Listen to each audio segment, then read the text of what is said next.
Hi, I'm Ed Whittingham, and you're listening to Energy versus Climate, where my co-hosts David Keith, Sarah Hastings-Simon, and I debate today's energy challenges, highlighting the Albertan and Canadian context. If this is your first time joining us, Energy versus Climate is a live webinar and podcast that drops every other week. Visit energyversusclimate.substack.com to register for our updates and get exclusive access to join our live webinars, ask us questions, and engage with us directly. What does the U.S. election mean for Canadian climate and energy policy? To help us make sense of that question, we have special guest Leah Stokes. Dr. Stokes is a Canadian who lives and teaches in the U.S. She is an assistant professor of political science at the University of California, Santa Barbara. Her focus is on energy, climate, and environmental politics, including voting behavior. Leah is the author of Short-Circuiting Policy, a book that looks at the role that utilities have played in promoting climate denial and rolling back clean energy laws. Now on to the show. So this may be only our 8th webinar in our Energy versus Climate series, but it's probably the 5,000th worldwide that is debriefing the still unresolved U.S. election. But as far as we know, ours is the first to look specifically of the implications of the presidential election for Canadian energy and climate policy after the election. So if that's what you're interested in, you've come to the right place. And you've especially come to the right place because we have a very special guest with us today, joining us, Dr. Leah Stokes. So Leah is a Canadian who lives down in the U.S.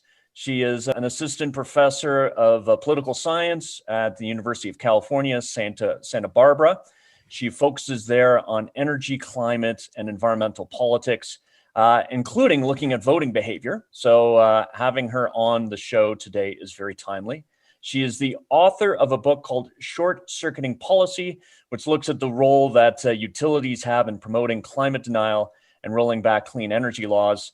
And Leah, if we had more time on another show, I could talk about the incumbents here in Alberta and what they're doing to block investments in clean power in this province.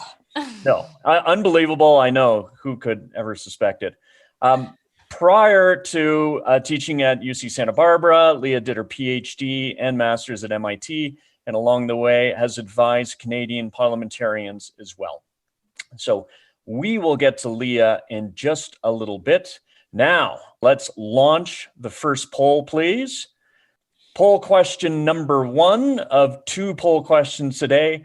Assuming Joe Biden wins the U.S. presidency, which looks increasingly like a safe bet, it will be a net positive for Canadian energy and climate policy. Do you agree, disagree, or you cannot say? Let us know what you think.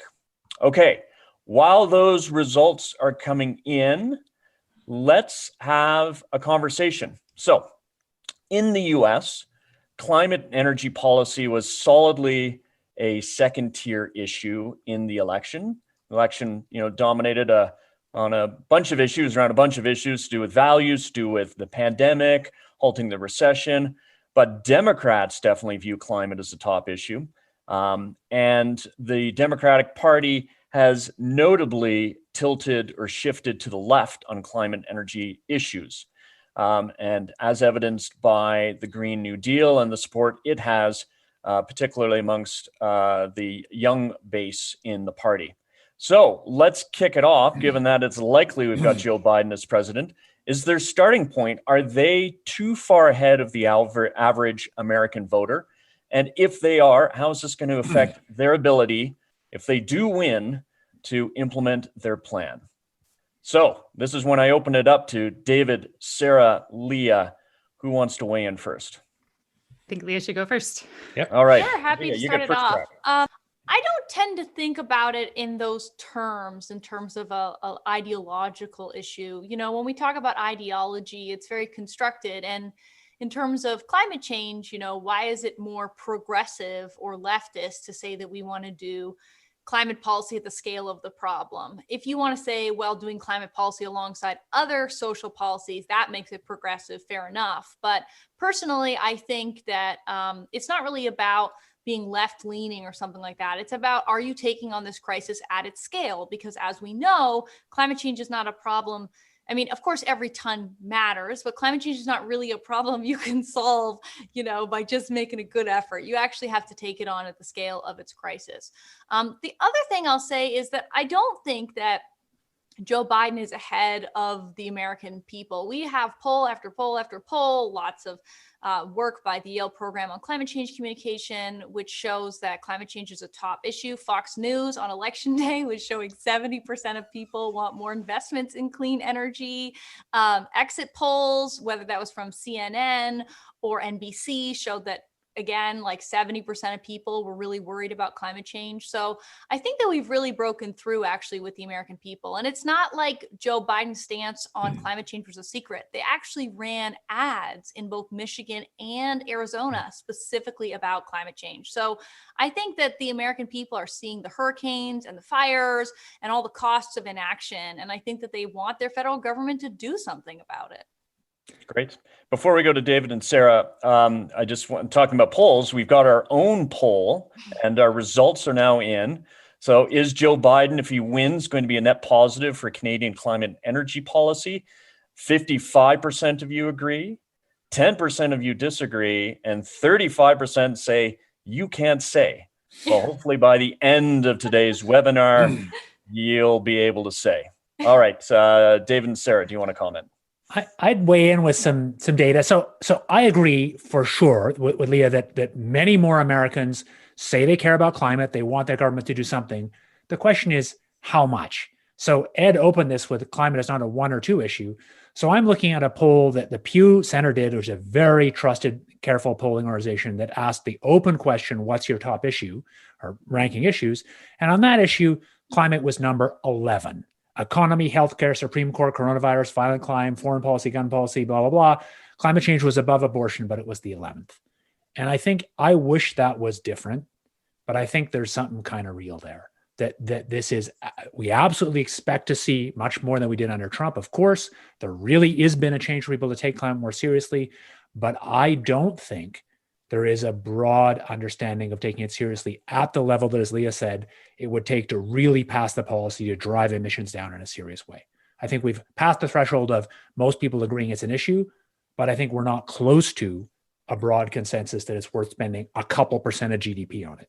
Yeah, got you. Sarah? Yeah, so I mean, I guess I'll say two things. So one thought is sort of how you ask that question, what does it mean for people to be for or against the climate policy? And so, in Alberta, obviously, you have, putting forward climate policy is also, at the same time, putting policies or barriers in place to, what is an incumbent industry here. I think for a lot of the US, that's not the case. So when you talk about, something like Keystone, which of course is, very, very hot topic these days, right? So Alberta government has promised over $7 billion and are on the hook for at least $1 billion, whether or not that ends up going ahead or not. And I find, I'm interested in Leah's take on this, but my sense is that the pressure on Biden to go ahead with his commitment, for example, to cancel or, prevent the pipeline from being built is more than the pressure from anybody that he would feel to continue it, right? And so you have sort of this, when it comes to how much you want to spend in addition, that's one question, but how strong are the supporters that really want to see, that project, for example, not go ahead? And there, I think that the polling suggests that is quite strong. I mean, the other area that I would point to too, and that comes back, David, to your point around the economy, is the renewable energy growth, in the middle of the US and down into Texas, where, I feel like we've really reached a point where the US and Canada has somewhat diverged on that you have, quite conservative areas of the US that have really embraced the economic benefits that renewable energy can bring. And there are pockets of that in Alberta, but it's not kind of bubbled up to the leadership, I think, in the same way that it has down in the US. So I think that that lens on sort of where Biden decides to go based on, who are the loudest people either speaking for or against is important. Gotcha. Sarah, you took us down the right of way that is the Keystone Pipeline early. I was hoping to delay Oh, no. so we don't have a 50-minute conversation on pipeline politics, but we will get back to it. And let's get back to, say, red state support of renewables when we unpack the specifics of Biden's plan. But for all of you, listen, so Leah, I don't know if you're a dual citizen or not, but you're Canadian living in the US. Sarah, David, you are dual citizens. I hear what you're saying. If you look and compare and contrast with the last Canadian election, you had 63% of Canadians who voted for parties that had ambitious climate policies. And it was solidly a top tier issue. Yeah, on the same kind of open polling, it was number 2. Canadians really, really, really care about this issue. We actually have been doing, so I work with the Yale program on climate change communication and my colleagues at UC Santa Barbara, as well as Utah State. We do these downscaled maps of what do people think in every county and congressional district or every riding in Canada. And when you just put the Canadian data against the American data, they care more, a lot more. It's like much deeper. Even Alberta kind of looks like an average state in America. It's kind of funny. So you can find that polling. It's on the Université of Montréal's website. Eric LaChapelle was another collaborator on that. And so, yeah, I do think Canadians really care. And it's interesting. I obviously have a lot of family and friends in Canada, and they understand the climate issue. They're very committed to it. They're also committed to other things like banning single-use plastics and, trying to live a more environmentally friendly lifestyle. I don't know if it's like David Suzuki or what, but there seems to be something in the water in Canada that really makes people care a lot about the environment.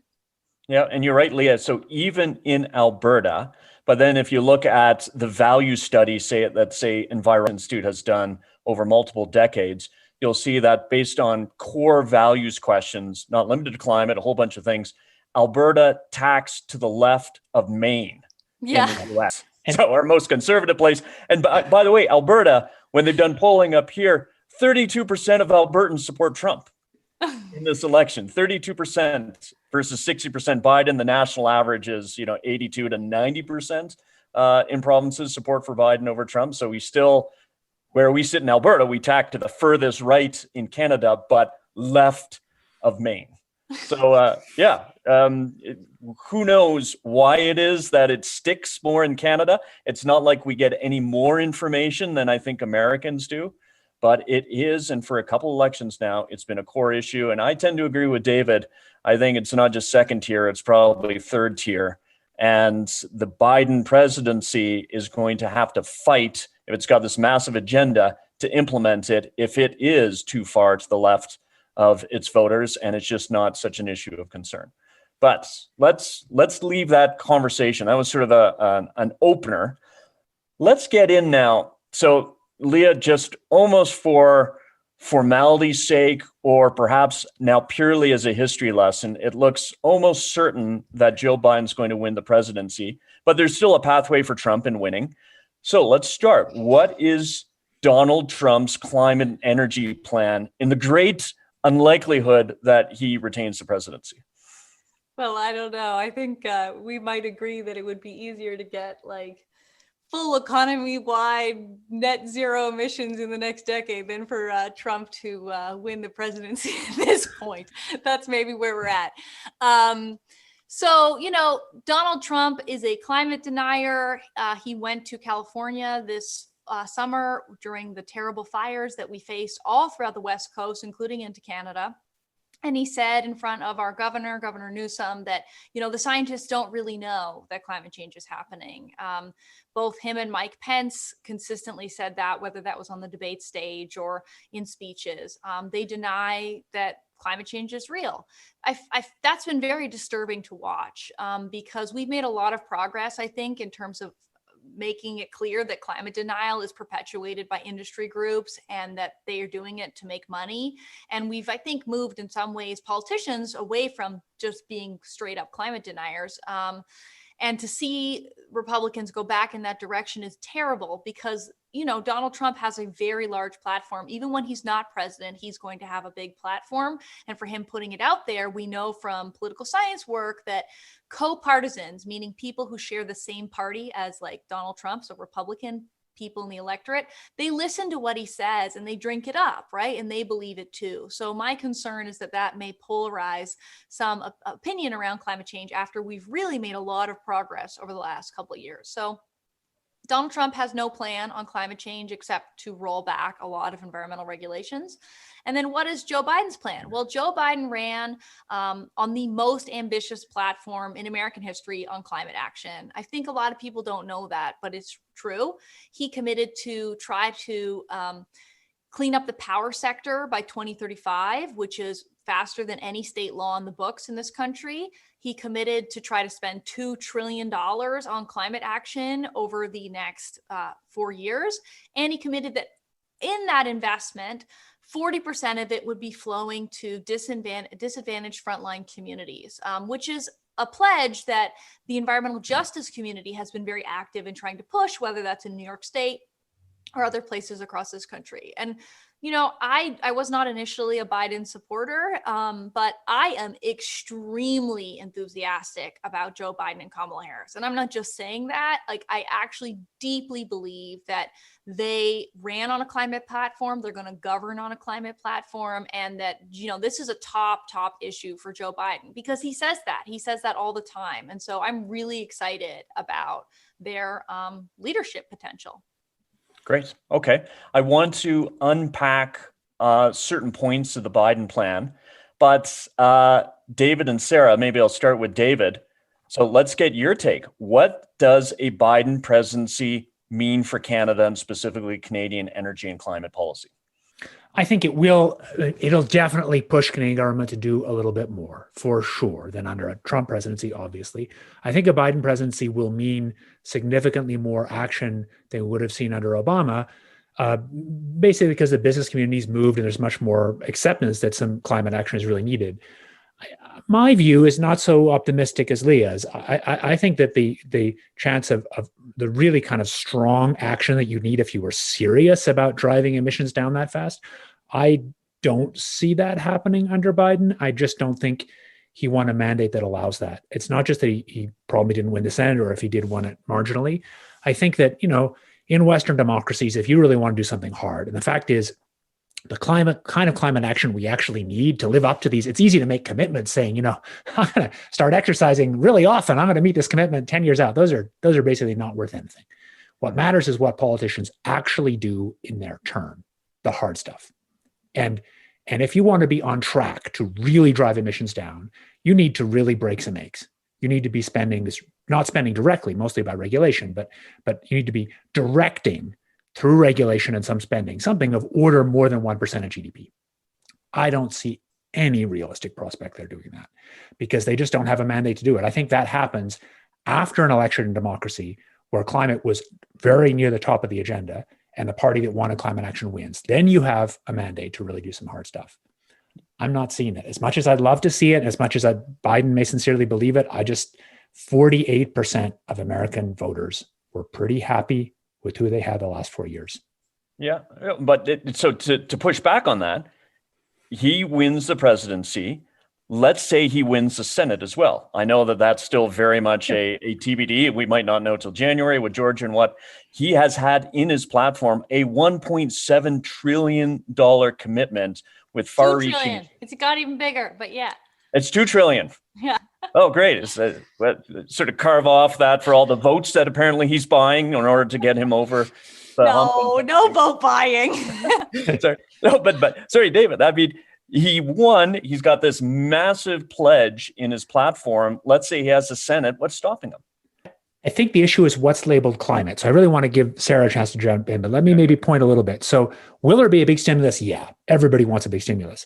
But what's really climate? So there's a set of things you do if you just had your eye on the tons. And there's a set of things you do if you kind of generally want to do social stuff that you can kind of label as climate, but it doesn't really do that much to cut emissions. So there's a bunch of stuff that is in this Yeah, that relates to giving underprivileged communities more money, or to public transit, or solar power on people's roofs that haven't been able to afford it. Those are frankly not things that are that rational to do to cut emissions. They may be good for other reasons, but they're not effective ways to spend your money to cut emissions. Gotcha. Okay, Sarah. So Leah, let's say enthusiastic. We'll say David is cautiously pessimistic. Sarah, where do you fall? I think I'm in the cautiously optimistic side of things. So a few thoughts on that. So I mean, one, even if climate isn't or wasn't a first or even second tier issue, it really, you can't claim that it was hidden, right? I mean, in the last debate, Biden talked about we're going to transition away. I'm going to get the quote wrong, so I won't say exactly, but basically he talked about a transition away from oil, and so from oil and gas, both. From oil and gas, yeah. Oil and gas, yeah. So I think that anybody who wants to come and say you can't do any of this because there was no mandate, this was a secret or something, that it's really not true. And I think that also, I was doing a lot of work in the U.S. in the Waxman-Markey days. So I guess I still wear the scars of, that failure and the painful experience that was. But I think that the climate community has gotten a lot smarter since then. There's also been, frankly, just a lot more time has passed. And so solutions have become cheaper, but also people have gotten smarter about what kind of policies work to make this happen. So I agree with David in that, I don't think that necessarily what it's going to be, Biden's sort of general stimulus plan and fixing the country, because there's all kinds of issues that need to be dealt with. It may not have climate as, the main focus there. But I think there's a lot of ways that climate are going to be integrated in that. I think you're going to have the right people around the table who know how to make the choices to do that. And I think that you have, the U.S. and especially through things like the Department of Defense has, kind of a checkbook that, Canadians look at sometimes enviously in terms of the power to actually deploy stuff and get things done. And so, that combined with the ability to, work with states like California who, do have a very clear mandate to move ahead on things like automobile standards and have the size to lead the country. Like I see a path for, a group that is prepared and ready to actually make real change. Yeah, gotcha. All right. Well, I want to unpack parts of the Biden platform. But before I do that, I will share with you, because I conducted a bit of a call around and talking to senior Government of Canada officials, some of whom may be watching as we broadcast live to this, and they shall remain nameless. But it was completely non-scientific. You could count it just on the fingers of one hand. But here was their take on a Biden presidency. And this is in the last 24 hours. So one, whereas in 2016, everything got harder, everything they expect will get a little bit easier on climate energy policy. They see it as a positive step, that they see lots of opportunities to realign Canadian policy. And a couple examples, one in vehicle emission standards, where if the feds tie themselves to what California is doing and Biden hits some of the things that he's hoping to hit, that then Canada and the US can move in lockstep again. Whereas before there is contemplation, a continued Trump presidency, that Canada would, in an unprecedented way, break on things like fuel regs. And I would say add to that methane, because I was around when Alberta and the then Alberta government in 2015 came up with the most aggressive or ambitious methane reduction target, which then BC adopted, which then the federal government adopted. And then at an Obama-Trudeau summit, during the 1 year that they overlapped, Obama committed to regulating not just new sources of methane, but existing sources. And at the next Three Amigos summit, then they brought on Mexico. And suddenly you had a continental-wide approach to methane until Trump came in. And then that pact was broken. Yeah. So they see lots of opportunities for that kind of realignment, with a massive caveat from everyone I talked to in my non-scientific call around, that it actually really depends on what happens in the Senate. And therefore it depends on how much of that 1.7 trillion, or Leah, 2 trillion, he can actually spend. And that, of course, with the Senate race, at this point, we probably won't know until the Georgia runoffs are done. So there you have it. Live, recent, and what the government of Canada, senior official. Live anonymous leaks from inside the government of Canada. Yes. Yeah. We didn't even have to go to, the fifth level of a parkade to have this conversation. Okay. Let's get into the deeper dives. Power and renewables.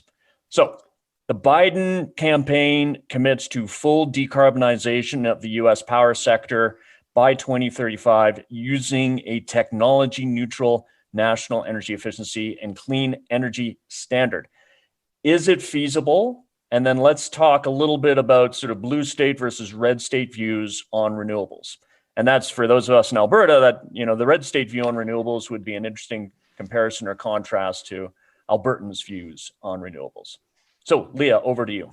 Yeah, well, this is something I work a lot on. It's kind of my specialty. And actually, I have a podcast called A Matter of Degrees, and we did a whole episode on Biden's 2035 pledge.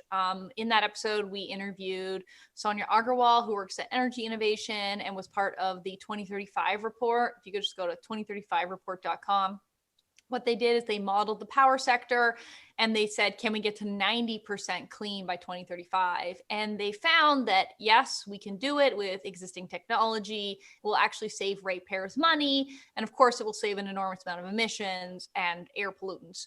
And the great thing about cleaning up the electricity sector is that it allows for electrification of other sectors, right? So when you think about climate change, there's emissions, they're coming from all over the place. It's kind of overwhelming. But if you have electricity that's clean, you can use it to power cars, homes, even some parts of heavy industry. And so you can actually clean up maybe as much as 70% of our emissions through a clean electricity system. Based on that work that I've done, I do think it's very viable to try to push this hard and to do it by 2035. And in terms of the red state, blue state divide, what's interesting is that 1 in 3 Americans today live in a place that's already targeting 100% clean electricity. And in Ohio, remember, a state that voted for Trump, they actually passed a ballot initiative in Columbus that was targeting 100% clean for that city by 2023 during the election. Nevada passed a constitutional amendment targeting 50% clean by 2030. So, there actually is a fair amount of progress happening on renewables, even in red states. We don't have the same laws on the books, I would say, although actually a majority of states, including Republican states, have some clean energy target, even if it's not 100%. So I think that this is actually a really good path forward. And I don't know if we'll see a piece of legislation in Congress, probably not if we don't win the Senate, but I do think that this is a really bold and ambitious agenda that people can rally around. Yeah. And Leah, just to be clear, so red state support, and I know it's going to differ from state to state, but generally, like you look at here in Alberta, we had a change in government in 2019 and a provincial government that had strong policy and program support for renewables, including government-backed PPA programs, PPA purchase programs. New government came in and said, we love renewables, but we're not going to spend a red cent on them. They have to stand on their own. The amazing thing is that with the cost curve declines, that's renewables and the auctions of the previous government helped to establish that you can build wind and large-scale solar fairly cheaply in a very competitive way. Is the red state approach that we'll set these targets, but then we're not going to spend a red cent on them, that renewables just have to stand on their own strength? I mean, maybe the production tax credit and the investment tax credit, which are the sort of backbones of how a lot of renewables have been built in the United States, they've been championed by Republican governors, by Republican representatives and senators, people like Chuck Grassley. This isn't just something that Democratic states want, because you have places like Kansas, for example, that are very windy states that have Republican parts of that state that benefit a lot from wind development. The same thing could be said for Texas. So I don't know if we'll see extensions of the tax credits, but I think that's a possibility with Republicans. And, as you said, renewables are getting so cheap that they can be built maybe without incentives in some cases. And what's really important about getting rid of Trump specifically is that not only is he not for, supporting clean energy, he's actually for kind of taxing it. So there have been changes put in place under the Trump administration, like the minimum offer price rule, which basically make renewables more expensive. So, at least not moving in that direction will be helpful, right? Like, we don't want to be subsidizing coal and not subsidizing clean energy, which is exactly what the Trump administration has been doing, for example, in the CARES Act. So even if we don't get to a place where we're seeing tax credit extensions or grants for clean energy, if we can just stop subsidizing the heck out of fossil, then that would be helpful too. Gotcha. Okay. Sarah, let's talk about bring it back to Canada. So if the US now has a full decarbonization target by 2035, should Canada have the same target? And as context, Canada right now it's a different, more nuanced target. It's zero emitting sources. 90% of Canada's electricity will be from zero emitting sources by 2030. Should we move to full decarbonization? Yeah, so I mean, I think it's clear that we should move to more, and of course, the math on decarbonized electricity across Canada is highly regional, right? So we're a good way to that 90% because of some provinces that have a lot of hydro, but of course, here in Alberta, we still have a highly carbonated electricity sector, we could call it. And I think one important lesson from the 2035 report, and from some recent work that was also done by the Pembina Institute as well, which looked at the question from a slightly different way. So rather than looking at that end target and doing that modeling, but actually just saying, well, if you were going to build the next incremental bit of electricity in the province, what would be the cheapest option? And by far and away, even in Alberta with our very, very cheap natural gas, a clean portfolio, so a mix of wind and solar with a bit of battery and a bit of demand response to kind of smooth that out, was the cheaper option. And so I think we really are, I feel like we're really challenged in Alberta, and I would put Saskatchewan under that umbrella too, into still this mindset of, we have 30% by 2030 as our target in Alberta, and people worry, and I can see Leah laughing, which is fair, and people are genuinely worried that like, we couldn't get to 50%. It would be technologically impossible. We wouldn't be able to manage the variability,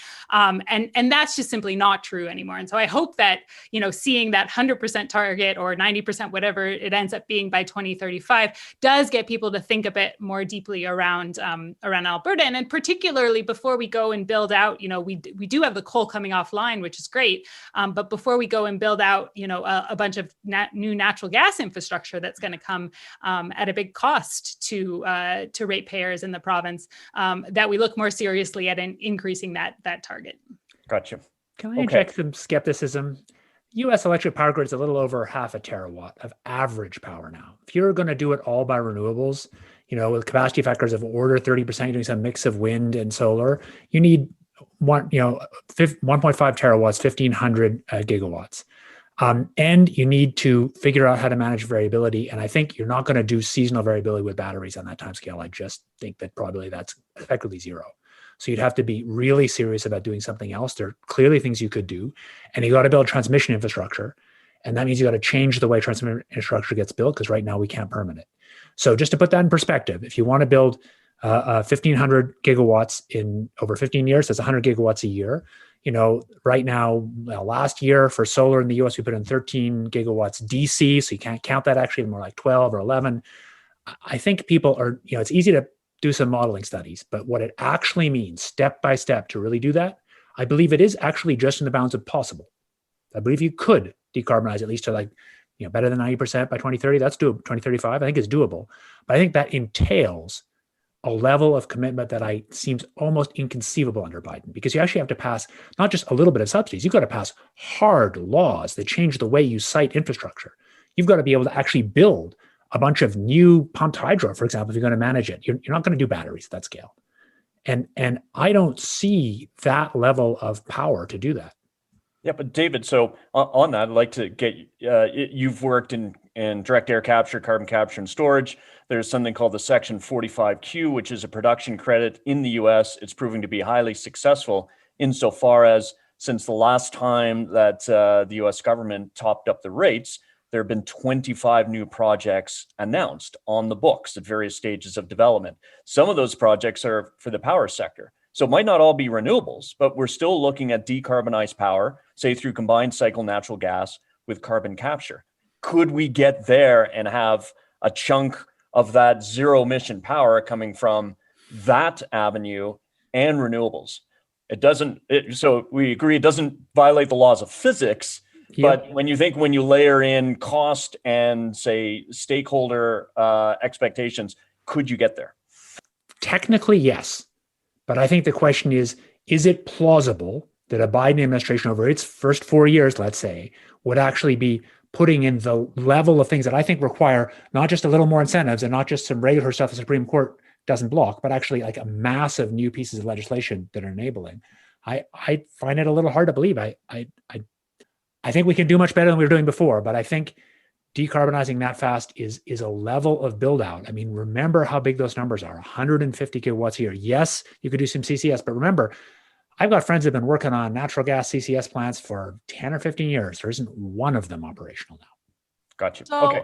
I do know a lot about this topic. It's what I work on. And, the US is on track this year in a pandemic, which I find shocking, to put in 37 gigawatts of renewables, which is smashing previous records. And let's just remember, economic crisis, recession, coronavirus. I'm shocked by that number, to be honest. And so that's a big number. The calculations that I've seen done, there's actually a new report out of Princeton in the last couple of weeks, the Net Zero report. They're talking like 100 gigawatts of installed capacity a year. I agree that is obviously a multiple of anything we've ever done before. And as David says, transmission is going to be key to that vision. Now, there is actually some money already in the federal government, and I understand it, to do transmission that has never been spent, right? Like there is money that sits around in bank accounts, basically, in the federal government that obviously the Trump administration has not been willing to expend. And then there is also, let's say, $500 billion a year of general government appropriations that is like procurement or agency spending. And I agree that it's going to be hard to green all of that, but I don't think that we can say that we can't move faster. Certainly having a cooperative federal government is better than having an uncooperative federal government. Can we get to 100 gigawatts? Can we build out all the transmission of our dreams? Can we do executive action to streamline permitting? I don't know what the limits of that will be, for sure. I think it is, obviously I've spent the last few days very sad about the prospect of not having Democratic control of the Senate. And I think David's reflections on what that means for a 2035 target are real. But I do feel like, that number is not meaningless because it also puts pressure on other states, whether that's California or New York, to maybe speed up their own targets. And I got to say, the one thing that leaves me very hopeful is Google. Google actually announced a pledge that they want to have 100% of all their facilities operating with clean energy 24 hours a day, 7 days a week in real time. And they are one of the largest energy consumers in the country. So, will they get that done? I don't know, but that's a real commitment. That's going to involve building things and also figuring out the intermittency problem and figuring out how you can manage it across a lot of facilities all across the country. So I feel like we are at least pointing in a better direction now. And whether or not we get a specific law on this, we can hopefully make a bunch more progress. Just 1 second. No question we can go a lot faster. I did not mean to be that down. I'm just trying to emphasize how hard it is to go that fast. And on transmission, you sit and talk to Ernie Moniz. They were sitting on money to build Clean Line. The issue wasn't money.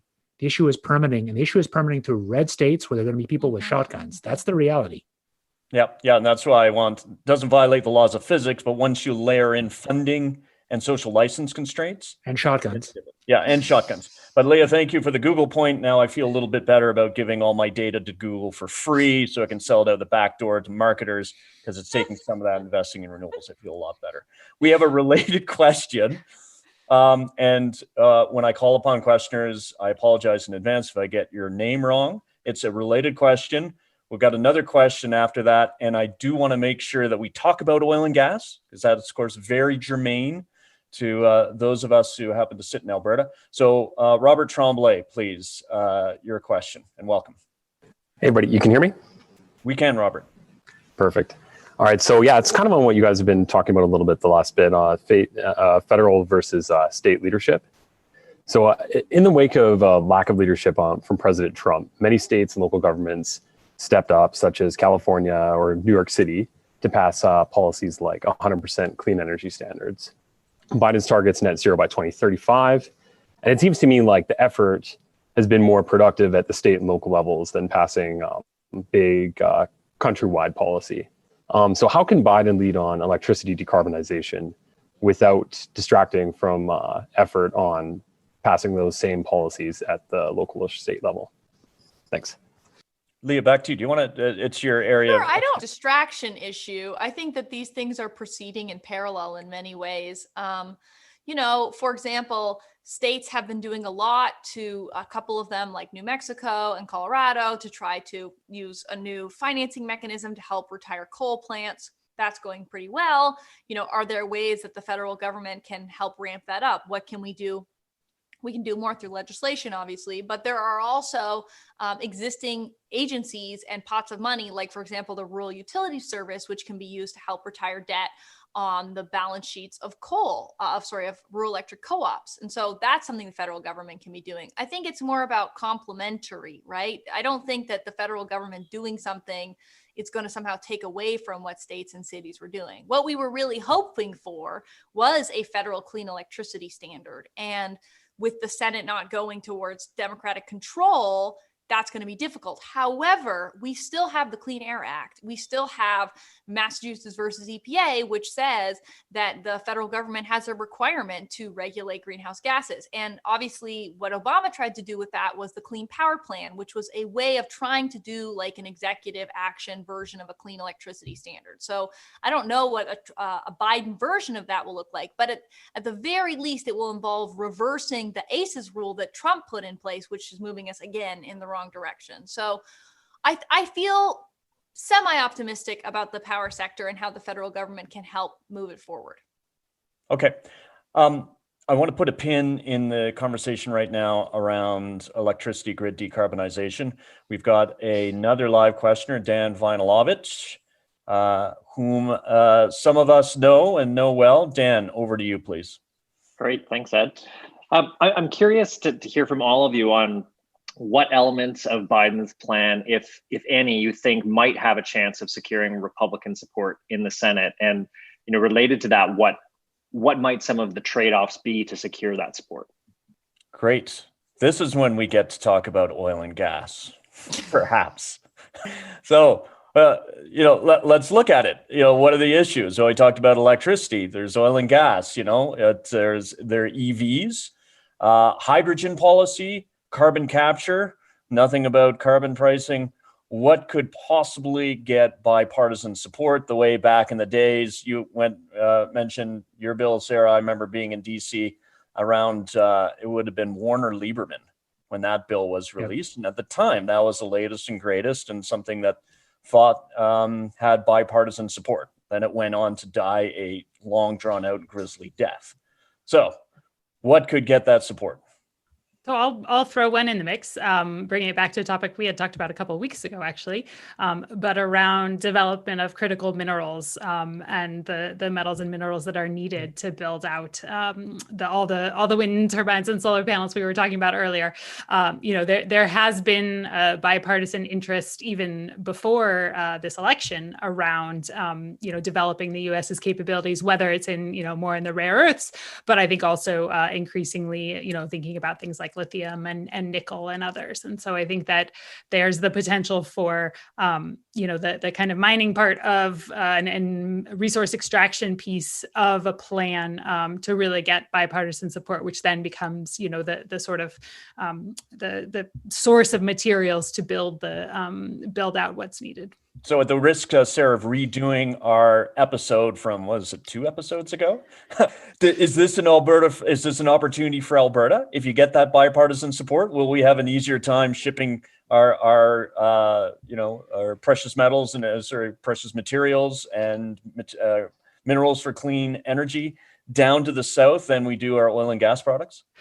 Definitely. I mean, even now, there's agreements between the U.S. and Canada to work on this. Not a lot has really happened until now, but I think there is, at the federal level, there's interest. I think that the Alberta and Canada more broadly have a big potential to be selling those materials and shipping those materials instead of the oil.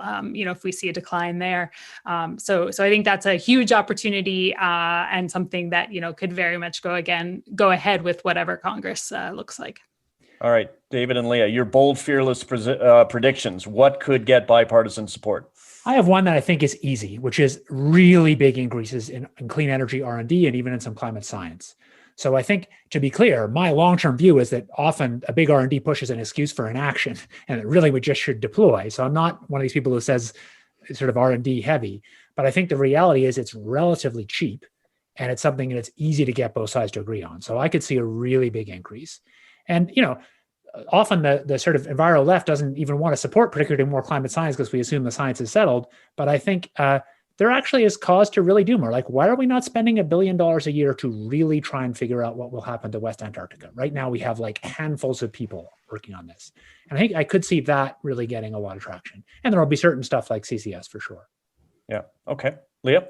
Yeah, I don't think necessarily, Republicans, I would say Mitch McConnell is the problem more than it is every single Republican. For sure. Lisa Murkowski tried to put forward an energy bill in about February of this year, and she couldn't get the bill any attention because he refused to let her. So, it's been sad to see how much fossil fuel money has really made its way into the Republican Party and particularly into the leadership, certainly into Donald Trump's decisions about who he put at various agencies, right? These are literally lobbyists for the industry who then went and ran the DOE or the EPA or whatever. So, I don't feel like there's no hope. It's been sad because we haven't been able to find very many champions, but in part that's because the leadership has not been providing any space for them to do any work on this issue. So certainly my friends at the Niskanen Center, which is a right-leaning think tank that does a lot of climate stuff, they always say that they know there's some people willing to vote on it. I believe it when I see it, but,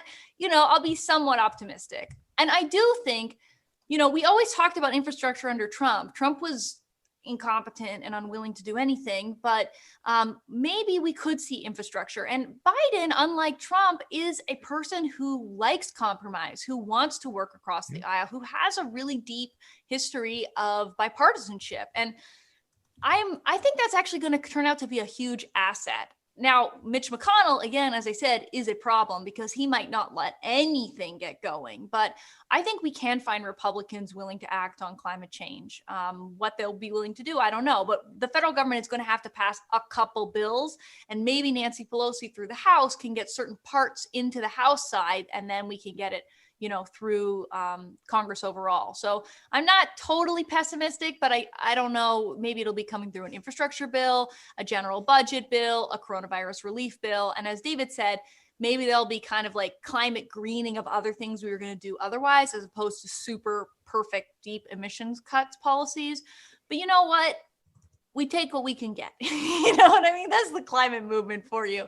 We take what we can get. Yeah. And so I jokingly said when I introduced the question, we won't get bipartisan support on carbon pricing.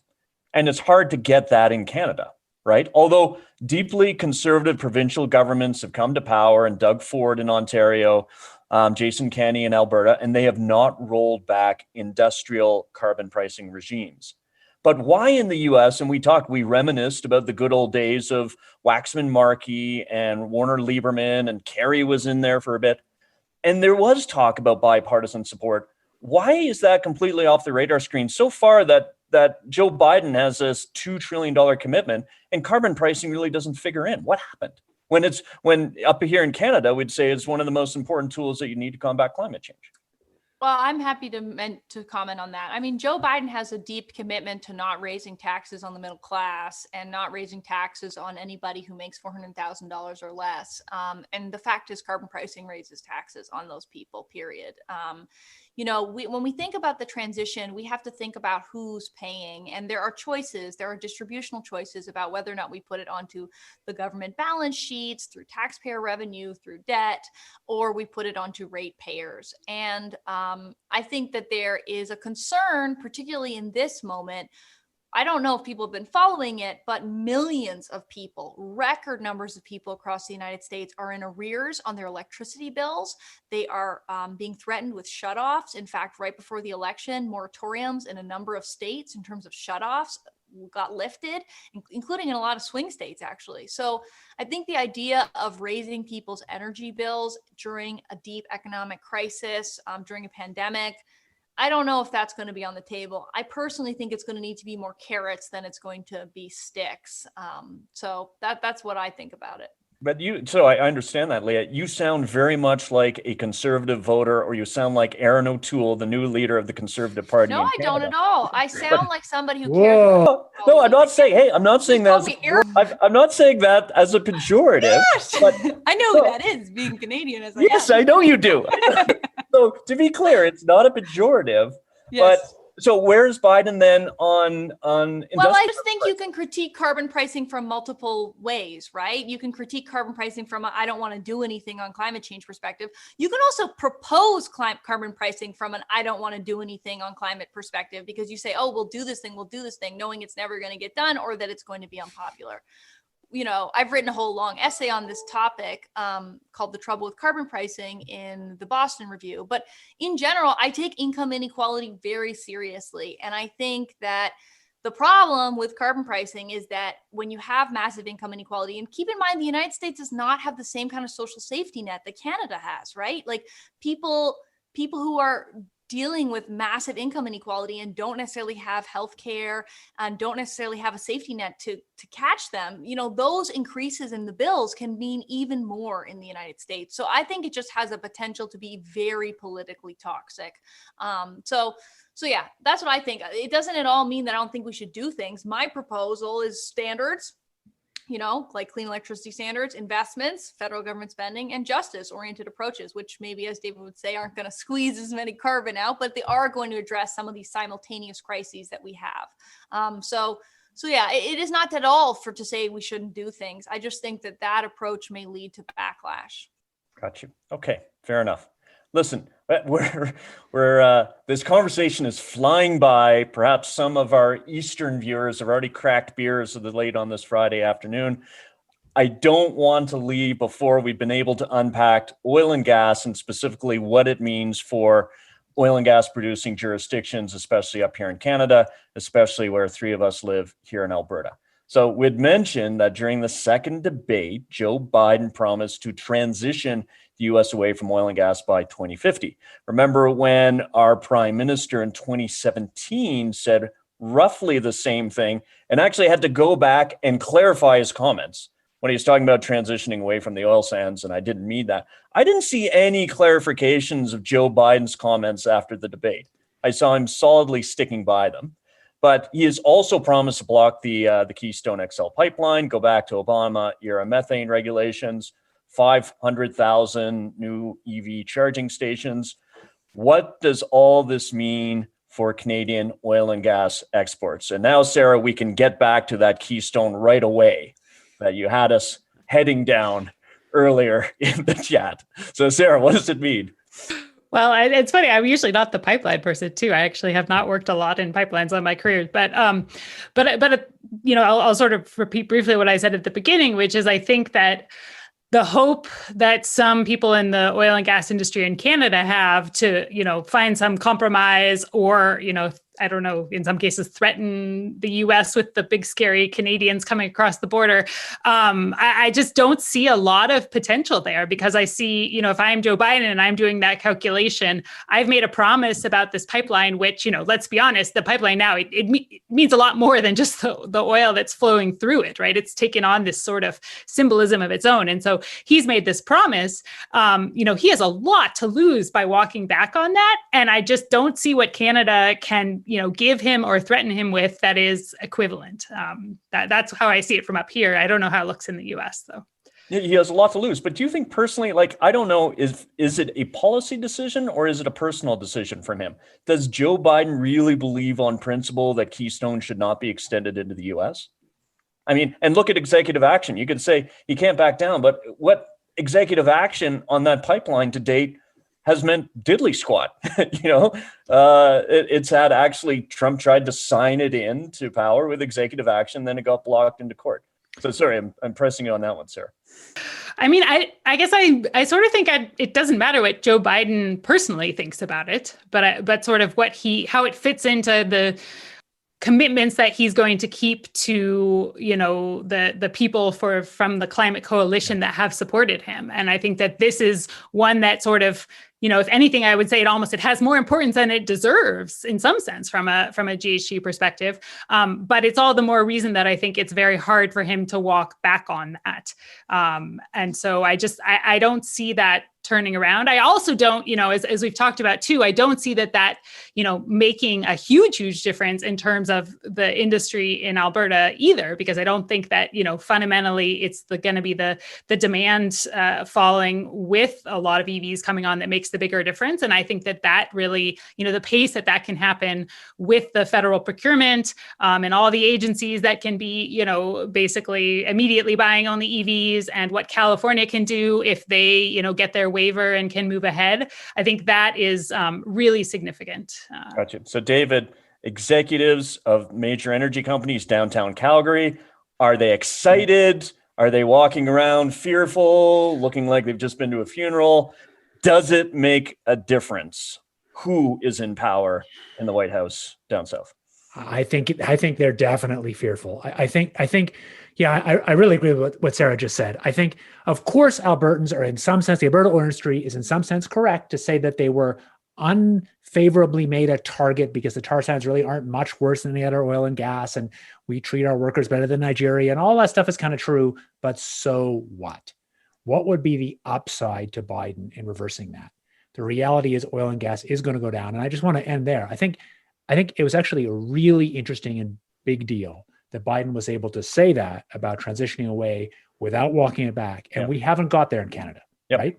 Yep. So it's harder in Canada because we depend on oil and gas more, but we haven't got to the point where political leadership in Canada are willing to say, even if it's a long, long way down the road, willing to just be honest about the fact that if we're going to solve the climate problem, we're not cleaning up oil and gas, we are transitioning away from it. Maybe we can argue, maybe it's a whole lifetime away, but we're going to transition away from it. And that we haven't got to the spot in Canada where a political leader is saying that clearly. Yeah, and where I think we've got to in Canada is you can have major leaders, including like Jason Kenney, saying we are going to transition, but oil and gas will be a part of that transition for decades to come. No one, I think, who is anywhere to the right of, some of the, we'll have some of the hardcore Green Party members will say that we're transitioning away from the oil and gas industry. Leah, you're from Canada. We tend to obsess about this in Canada and what's going to happen with this pipeline decision. And I've had U.S. consul generals joke when they've been up here in Calgary, they get the junior minister for tourism from Nordegg, Alberta, coming and wanting to meet, and they'll talk about tourism to Nordegg, Alberta for 5 minutes. And then they'll say, what I really want to talk to you about is the Keystone Pipeline and why you should support it. And he would say, you know what? We don't care. Like, frankly, it's a national decision. Canada is that much part of the decision. But what's your take? So is the Biden? I think David and Sarah both kind of nailed it. That pipeline is not getting built, man. It's just not. That's not breaking news either. It's interesting. In Santa Barbara, we've been fighting oil developments, and they got canceled on election day, which was kind of cool because the developers pulled out because, as Sarah said, the prices are not there. Demand is falling as we get more and more EVs on the road. That's going to maybe be a long-term trend. And similarly, actually, Texas canceled an LNG terminal a couple days after the election. So where the movement seems to be having a lot of wins right now is in blocking stuff and shutting stuff down. We've had big commitments to shut down coal plants in the last week too. Where we're not winning as much, as David has pointed out, is on like building the new clean stuff fast enough, getting the transmission lines built, scaling up that 37 gigawatts, which is a big deal, but to even more, right? And then that's where it'll be hard because we need maybe money for that. We need maybe laws. And so it's going to be challenging. We need local support. But where the Keystone XL pipeline is concerned, man, that's been a long fight, and that's never happening. Sorry. Yeah.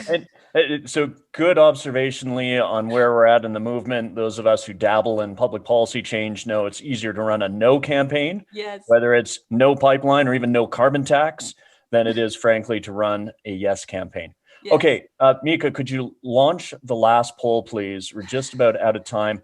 One thing you could help us with, Leah, is one question we didn't get to is people are wondering how the new Supreme Court composition, how that might affect Joe Biden's ability to implement his climate energy plan.